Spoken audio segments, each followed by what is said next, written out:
اسلامی جمہوریہ پاکستان سے میں ہوں وقار بقا اور آپ دیکھ رہے ہیں 27 نیوز HD۔ آج بات کریں گے اسلام آباد میں ہونے والے اس بروٹل مرڈر کیس کے حوالے سے، جس میں ایک شخص نے اپنی بیوی پر 4 گھنٹے عدودناک تشدد کر کے اس کی جان لے لی۔ اس کیس میں کیا چیزیں حقائق تھی، کیا چیزیں چھپائی گئی، معاملات کیا تھے، ان سب چیزوں پہ بات کریں گے۔ ان سب چیزوں پر بات کرنے کے لیے ایک واٹس ایپ چیٹ لیک ہوئی، اس چیٹ کا تذکرہ کریں گے جو سارا انعام یعنی کہ سارا شاہنواز ایاز میر کے بیٹے شاہنواز امیر کی بیگم جو تھی ان کے والد کے ساتھ جو سہراب برکت کی بات ہوئی اس حوالے سے بات کریں گے۔ انہوں نے کیا انکشافات کی، یہ ساری چیزیں آپ کے سامنے رکھیں گے، مگر اس سے پہلے اگر آپ نے ہمارا چینل سبسکرائب نہیں کیا تو سبسکرائب کر لیں، بیل آئیکن کو کلک کر لیں تاکہ ہماری ویڈیوز آپ تک بر وقت پہنچتی رہیں۔ خبر یہ ہے کہ صحافی سہراب برکت نے سارا انعام کے والد سے بات کی۔ بات کرنے کے بعد ان کی جو بات ہوئی اس میں کیا چیزیں سامنے آئیں وہ آپ کے سامنے رکھنے سے پہلے ایک چیز آپ کے سامنے رکھتے ہیں کہ اسلام آباد میں مقیم شاہد ثقلین صاحب جو سینئر صحافی ہیں اور بڑی کریڈیبل انفارمیشن دیتے ہیں مختلف کیسز کے حوالے سے، انہوں نے اس کیس پہ ذکر کیا ہے کہ وہ جو واٹس ایپ چیٹ تھی وہ مختلف ذرائع سے پولیس کے جو اس وقت تحقیقات ہو رہی ہیں وہاں سے آؤٹ ہوئی، اس کی انفارمیشن آؤٹ ہوئی، اور شاہد ثقلین صاحب کے بقول کہ وہ جو انفارمیشن تھی، وہ جو بات چیت ہوئی چیٹس میں، اس کے بقول جو چیزیں تھیں وہ بڑی تشویشناک ہیں۔ جو یہ شاہنواز امیر ہے جسے اس وقت پاگل ڈکلیئر کرنے کی کوشش کی جا رہی ہے اور دکھانے کی یہ کوشش کی جا رہی ہے کہ وہ ایک نشئی آدمی ہے،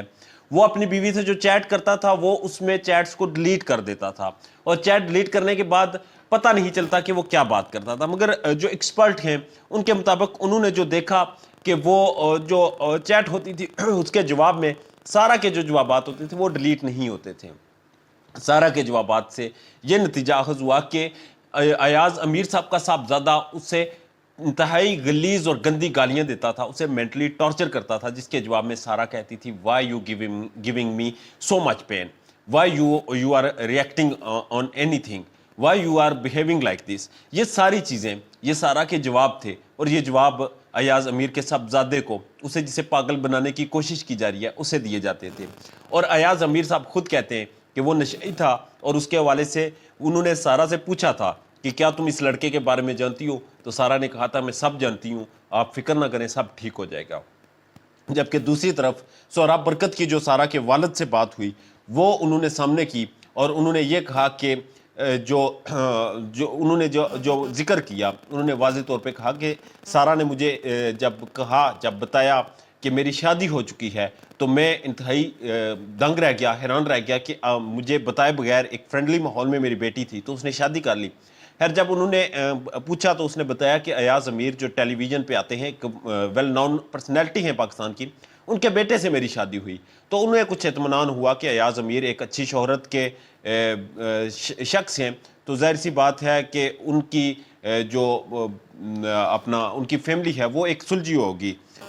اس کے بعد انہوں نے جب ایاز امیر کے بیٹے شاہنواز سے بات کی تو شاہنواز نے انہیں یقین دلایا اور انہیں کہا کہ آپ فکر نہ کریں، میں آپ کے ساتھ، آپ کی بیٹی کے ساتھ اتنا پیار کروں گا کہ وہ آپ کو بھول جائے گی۔ وہ کہتے ہیں کہ شاہنواز اتنا مینٹلی کلیور تھا کہ وہ جانتا تھا کہ اس طرح کی لڑکیوں کے ساتھ کیسے ڈیل کیا جاتا ہے۔ میری بچی کہتی ہے کہ وہ صوفیانہ طرز زندگی کا بڑا قائل ہے، اور صوفی جو بڑے گزرے ہیں ان کا وہ متقد ہے، ان کو فالو کرتا ہے، اور جو موٹیویشنل سپیکر ہیں ان کو بڑا فالو کرتا ہے، اور اس کے عزائم بڑے عمدہ ہیں، بڑے وہ آگے جانا چاہتا ہے۔ جبکہ دوسری طرف وہ سارا کے والد کہتے ہیں کہ وہ اتنا تیز تھا کہ اس نے مجھے بھی کیل لیا تھا، مجھے بھی اس نے کور کر لیا تھا۔ وہ انتہائی شاطر اور انتہائی تیز دماغ انسان تھا، جسے اس وقت پاگل ڈکلیئر کرنے کی کوشش کی جا رہی ہے، جو کہ صرف اور صرف اس کیس میں اسے بچانے کی کوشش ہے اور کچھ بھی نہیں۔ بہرحال اس ڈیولپنگ سٹوری میں مزید کچھ چیزیں سامنے آ رہی ہیں جو انتہائی حیران کن ہیں، وہ چیزیں آپ کے سامنے رکھیں گے۔ جب تک یہ وہ چیزیں ویریفائی نہیں ہو جاتی آپ کے سامنے نہیں رکھ سکتا۔ اپنا ڈھیر زیادہ خیال رکھیے گا، اور ہمارے چینل کو سبسکرائب کر لیجیے گا تاکہ ہماری یہ ویڈیوز، ہماری اس طرح کی اپڈیٹس آپ تک بر وقت پہنچتی رہیں۔ اللہ نے